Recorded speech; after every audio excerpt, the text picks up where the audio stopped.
ẹ̀dọ̀kí ìròyìn lórí Bembeyeke TV. Ọmọkùnrin tẹ́ ń wò yìí télọ̀ ni ó gúnyàn pa nítorí ìfẹ́, ariwo sọ. Ìròyìn fi yé ni pé ọmọ ọdún 22 tórúkọ ẹ̀ ń jẹ́ Muhammed Bala ó ní ọwọ́ òfin ti bà ṣínkún lẹ́yìn ìgbà tó gúnyàn pa nítorí olólùfẹ́ rẹ̀.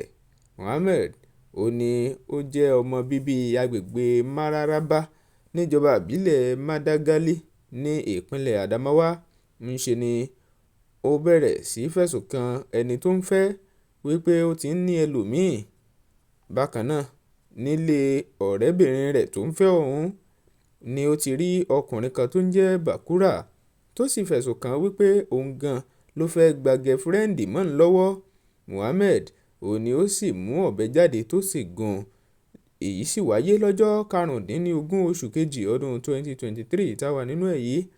Ìròyìn ṣàlàyé pé ọmọ ọdún 17 ló pe ọ̀rẹ́bìnrin rẹ̀ náà tórúkọ ẹ̀ sì ń jẹ́ Mariam Muhammed. Nígbẹ̀yìn Muhammed nígbà tó ṣèyí tán lọ́wọ́ ọlọ́pàá bá tó sì sọ wípé ńṣe lòun ti ń kìlọ̀ fún Bakura tipẹ́ wípé kó yà kúrò lẹ́yìn ẹni tóun fẹ́. Àmọ́ ìròyìn fi yé ni wípé ọ̀rẹ́bìnrin ọ̀hún fúnra ẹ̀ sọ pé òun ti ń kìlọ̀ fún ọmọkùnrin tó gúnyàn pa yìí Muhammed Bala pé kó dẹ̀yìn lẹ́yìn òun o. Àmọ́ Bala sọ wípé òun ò lè dẹ̀yìn lẹ́yìn ẹ̀ nítorí pé ọrùn ṣùlàpàrò kú lé torí pé òun ti ní lọ́kàn láti fẹ́ ẹ ni.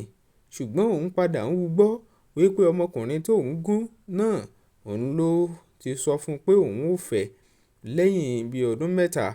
Ìròyìn ṣàlàyé pé iléeṣẹ́ ọlọ́pàá ló ti ní dandan ni wọ́n gbọ́dọ̀ fojú rẹ̀ bá ilé ẹjọ́ tí ó sì gbọ́dọ̀ jólàńbá pa níwájú òfin.